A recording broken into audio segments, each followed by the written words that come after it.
వచ్చేసరికి తనకు ఇంకన్నీ మంచంలోనే ఉండేసి అన్నీ చూసుకునేలాగా ఇంటికాడ ఉండేదాన్ని. తను చనిపోయినాక పొలం పనికి ఇంకా అమ్మకి చదువుకునే సోమత లేక ఇంటికాడ ఉండిపోయి పొలం పని ఏదో పని చేసుకుంటూ ఉన్నాను. అమ్మమ్మ, పెద్దమ్మ, పెద్దనాయన, అమ్మ, పెద్దమ్మ, పిన్ని. ఇక్కడ ఉంది మా ఫ్యామిలీ. మా చిన్న మామయ్య అయిన చిన్నప్పుడు నాకు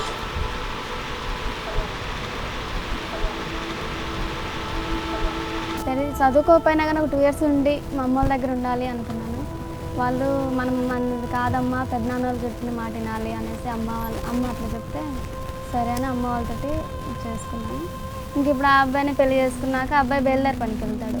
బయలుదేరి పనికి వెళ్ళేవాడు. ఇంకా నాకు ఇష్టం లేదు, నేను వద్దన్నా పెళ్ళి. చూసినాక కూడా నాకు అబ్బాయి నచ్చలేదు. 2 సంవత్సరాలు చదువు అయిపోయింది కదా సార్. అప్పుడు నాకు ఇంట్లో చాలా పరిస్థితి బాగాలేదు, ఘోరం ఉంది. అట్లా అయ్యి నేనే చదువు నా ఇచ్చి పెళ్లి చేశాను. తప్పు నాదే. తప్పు నాకు ఇప్పట్లో పెళ్ళి వద్దు అనేసి అనుకున్నాను. ఏం కాదమ్మా, అబ్బాయి మంచోడు, ఆస్తుంది, ఇంట్లోకి వెళ్ళి బయటకు వెళ్ళాల్సిన అవసరం లేదు అని చేశారు. ఇంట్లోకి వెళ్ళడానికి లేదని చేశారు. కానీ అక్కడ బయటకు వెళ్ళిన పనే ఉంది. నాకైతే తనని ఇష్టం లేకుండా చేసుకున్నా అక్కడ కూడా ఏం లేదు.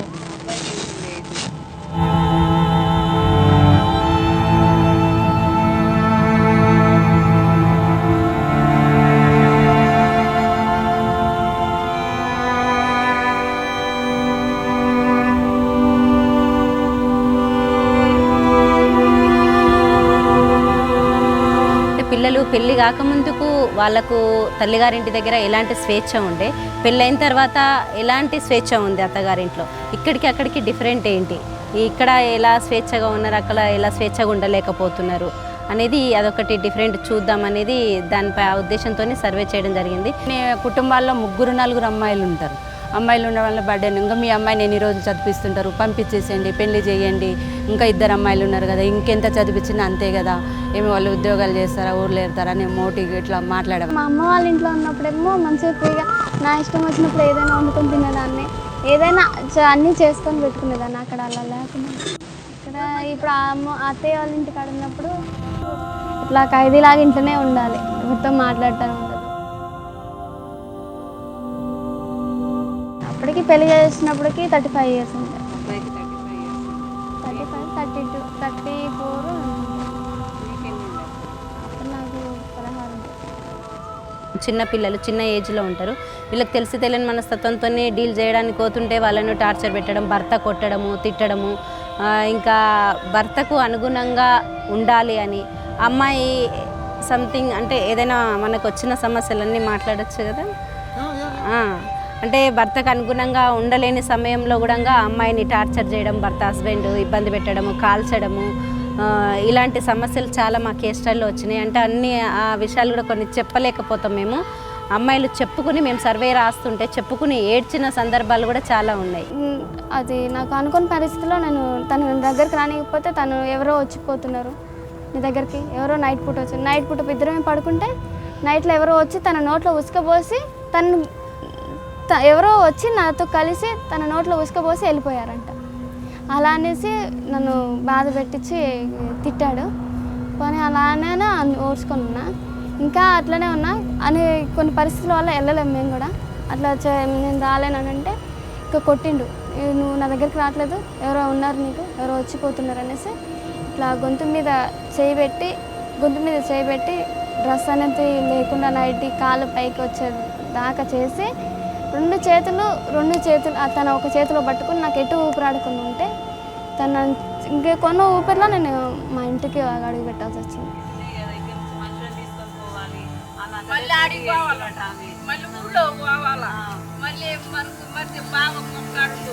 ఆడపిల్ల ఏం తిరిగాను చెప్పేది. మా పిల్లలు మనవరాలని కొడుకు చేసి మేము 12 సంవత్సరాలు వచ్చి ఇంత పిల్లప్పుడే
ఫ్రీడమే ఉంది. పనికి వచ్చిన కంచెల వాళ్ళు వీళ్ళు పలకరిస్తుంటే కొంచెం ఆ బాధ పోతుంటుంది కాబట్టి కొంత ఫ్రీడమ్ బాగానే ఉంది చదువుకు.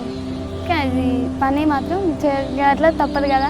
ఇటు వచ్చినప్పుడే కొంచెం ఫ్రీగా అనిపిస్తుంది. అమ్మ వాళ్ళకి పనికి పంపాలనే ఉద్దేశం అయితే ఏం లేదులే, కానీ అంటే ఇంట్లో ఉన్నది కాడి నుంచి అవే ఆలోచనలు వచ్చేసి ఇంకా తినవు, ఏం చేయవు, పండుకున్నదాన్ని పండుకున్నట్టు ఉంటావు, తినవు, ఏం చేయవు, ఒక నలుగురిలో పనికి బొమ్మ నీకు కాస్త విశ్రాంతిగా మనశ్శాంతిగా ఉంటుంది అనేసి అమ్మ బొమ్మ అంటే వెళ్తున్నాను.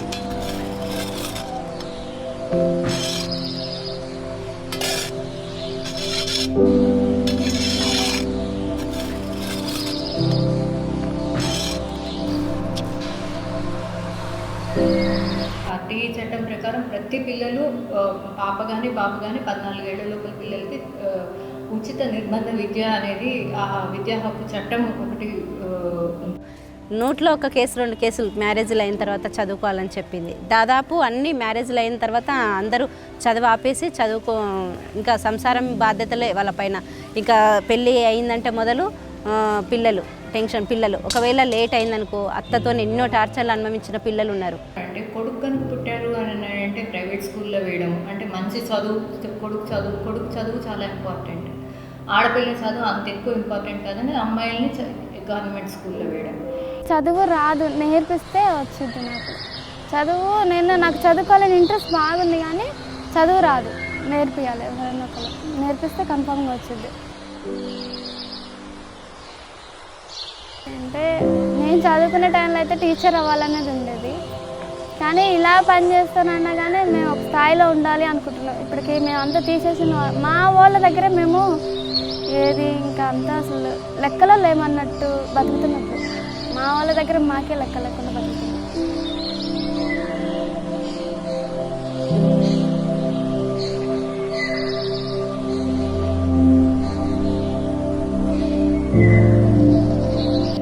కానీ పల్లెటూర్లలో చాలా వరకు చైల్డ్ బర్త్స్ అన్నీ ఇంట్లో జరుగుతాయి, కాన్పులన్నీ ఇంట్లో జరుగుతాయి. వాళ్ళు డాక్టర్స్ దగ్గరికి వెళ్ళరు.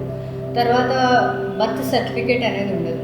దాంతోపాటు పిల్లల్ని స్కూల్లో కనుక జాయిన్ చేయలేదు అని అన్నట్టు వాళ్ళకి స్కూల్ లివింగ్ సర్టిఫికేట్ కానీ ఏమి ఉండదు.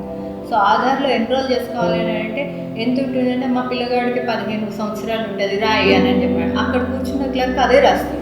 ఒక కేసు ఒక లీడర్ ఆయన సర్టిఫికెట్స్ సృష్టించిండు. ఏజ్ అమ్మాయికి 14-15 ఇయర్స్, 8th కంప్లీట్ అయిన 9thలో ఉండాలి అమ్మాయి. సర్టిఫికెట్లు సృష్టించిండు. ఆ సర్టిఫికెట్లను చూసిరు డిపార్ట్మెంట్స్. మేము చైల్డ్ మ్యారేజ్ జరుగుతుందని చెప్పి కాల్ చేస్తే 1098కు వాళ్ళు వచ్చిరు. ఆ సర్టిఫికెట్లను చూసిండ్రు, బ్యాక్ వెళ్ళిపోయారు. ఆ తప్పుడు సర్టిఫికెట్లు అనేది మేము బిఫోరే వాళ్ళకి ఇన్ఫర్మేషన్ ఇచ్చినాం. మీరు వచ్చి అవి చూసి బ్రేక్ కావద్దు సార్, ఇది పరిస్థితి అని చెప్పి ఇన్ఫర్మేషన్. వాళ్ళు ఏం చేయలేకపోయారు. మాకు సర్టిఫికెట్సే ముఖ్యం, సర్టిఫికెట్సే ఆధారం అంటున్నారు. ఈ సర్టిఫికెట్స్ ఎవరు ఇచ్చిరు, ఎట్లా వస్తున్నాయి బయటికి తప్పుడు సర్టిఫికెట్స్? అటువైపు వెళ్తే కనుక ఆ ఇచ్చేవాడు ఆగితే, ఇప్పించే వాళ్ళు ఆగితే ఈ చైల్డ్ మ్యారేజ్ ఆగుతుంది కదా. చైల్డ్ మ్యారేజ్ ఆగకుండా ఉండాలంటే వాళ్ళు అలాంటి వాళ్ళు తగ్గాలి. 18 సంవత్సరాల లోపల ఎందుకు చేసుకోకూడదంటే ఆ అమ్మాయికి ఏమీ తెలియదు. చిన్నపిల్ల మనస్తత్వం, వాళ్ళ మనస్తత్వం ఎలా ఉంటుందంటే ఇది ఏమైనా చేసుకోవచ్చు, ఇది నాది అన్నట్టు ఉంటుంది. అత్తయ్య ఇంటి కాడ అలా ఉండలేరు. వాళ్ళు చెప్పింది వినాలి, వాళ్ళు పెట్టింది తినాలి. వాళ్ళ దగ్గర మనం ఏంది ఇప్పుడు అమ్మ వాళ్ళ దగ్గర ఉంటే ఎక్కడ మనం వాళ్ళు చెప్పినట్టు వాళ్ళు చెప్పినట్టు మేము అనుకున్నా ఇది కాదు అదనంటే ఏదైనా ఒకటి ఉందాం. అక్కడ అత్తయ్య వాళ్ళ ఇంటికి పోతే ఏది చెప్పినా కానీ వాళ్ళ స్థాయిలో భర్త దగ్గరికి వెళ్ళాలంటే ఎంత భయంగా ఉంటుందో. అది చిన్నపిల్లలకి ఏం తెలుస్తుంది? ఆ వయసులో అసలు పెళ్లి చేయటమే తప్పు, వద్దు. అసలు 16 సంవత్సరాలు 18 కూడా తప్పే. అసలు 20 సంవత్సరాలు వచ్చినా కానీ తనకి తెలుస్తుంది ఏంది. ఇప్పుడు 16 సంవత్సరాలకి ఏంది మెచ్యూర్ అవుతుంది. మెచ్యూర్ అవగానే తన ఒంటి మీద ఎలా రెడీ అవ్వాలి, ఇలా ఉంటే ఎలా ఉంటుందని తెలుస్తుంది. తర్వాత మన ఒంటి మీద చున్నీ లేకపోతే ఏంది అనేది కొంచెం 18 సంవత్సరాలు వచ్చినాక తెలుస్తుంది. ఈ అబ్బాయిని చూస్తే ఏమవుతుంది అనేది కూడా 18 వెళ్ళినాకనే తెలుస్తుంది. 16 సంవత్సరాలు అంతా అసలు దాంట్లో చేయటమే తప్ప. ఎడ్యుకేటర్స్ అయితే కొంచెం అర్థం చేసుకోవాలి, వీళ్ళు చదువుకోలేకపోవడంలో. చదువుకున్న కమ్యూనిటీ అయితే దాదాపు అర్థం చేసుకుంటున్నారు. ఆ బాల్య వివాహాలు జరగడానికి అదైతే లేదు. చదువుకోని ఫ్యామిలీస్లోనే ఈ సమస్య వస్తుంది. అందుకే మనం ఏమన్నా ఫస్ట్ అసలు ఎప్పుడైతే ఈ మార్పు జరగాలంటే ఆ ఇంట్లో ప్రతి ఒక్కరు చదువుకుని ఉండాలి. ప్రతి ఒక్క పిల్లలు ఎప్పుడైతే చదువుకుంటారో అప్పుడే ఈ సమస్యలు అనేది పోతుంది అనేది మా అబ్జర్వేషన్లో తెలిసింది. చదువుకుంటే జనరేషన్ మారుతుంటుంది. ఇప్పుడు ఆ చైల్డ్ చదువుకుందంటే ఆ చైల్డ్ ద్వారా రేపు ఆమె పిల్లలకి ఏం చేయాలనో, ఎలా ఉంచాలనో, ఏ టైంలో ఏం జరగాలనో ఈమెకు తెలుస్తుంది. రేపు వాళ్ళ పిల్లలు కూడా ఆమె చదువుకుంటుంది. ఈమె తల్లి చదువుకుంటుంది కానీ బిడ్డను చదివిస్తుంది, ఈ బిడ్డ రేపు ఆ బిడ్డను చదివిస్తుంది. అప్పుడు మార్పు వస్తుంది అనేది మాకు నిర్లక్ష్య భావం. పిల్లలు అనగానే వీళ్ళకి ఓటు హక్కు లేదు, they are not my vote bank అని చెప్పే ఆలోచన తీసి పక్కన పెట్టి వీళ్ళకి మాట్లాడే హక్కు లేదు, వీళ్ళేంట్లే వీళ్ళు చిన్నపిల్లలు అని చెప్పి కొట్టిపారేయకుండా వీళ్ళని మన భావి భారత పౌరులు అని చెప్పి ఇప్పుడే మీరు గుర్తించి వాళ్ళకు ఒక పటిష్టమైన మీరు సమాజం కానీ, వాళ్ళకి ఎడ్యుకేషన్ కానీ, వాళ్ళ రైట్స్ని కానీ మీరు మనం కనుక ప్రొటెక్ట్ చేసుకున్నాము అంటే అయితే బాల్య వివాహాలు ఆపడం ఏం పెద్ద కష్టమైన పనేం కాదు. మనం ఎన్నో చేస్తాము. మన తెలంగాణ రాష్ట్రం కూడా ఒక ఉద్యమం లాగా అయింది. సో పిల్లల పరంగా కూడా ఇలాంటి ఉద్యమం ఒకటి వస్తే మంచిది. ఎందుకు ఆడపిల్ల బరువైందా అన్న ఒకటైతే నాకు అట్లా అనిపిస్తుంది. 16 సంవత్సరాలకే మీకు బరువు అయి పెళ్లి చేస్తున్నారా? 15 సంవత్సరాల లోపలే ఆ పిల్ల బరువు అవుతుందా, లేకపోతే ఏమన్నా ఎందుకని అప్పుడే పంపించేసుకోవాలనుకుంటున్నారు? అదే కొడుకు అయితే ఉంచుకుంటున్నారుగా, కొడుకుతో పాటు ఆడపిల్లని కూడా చూడొచ్చు కానీ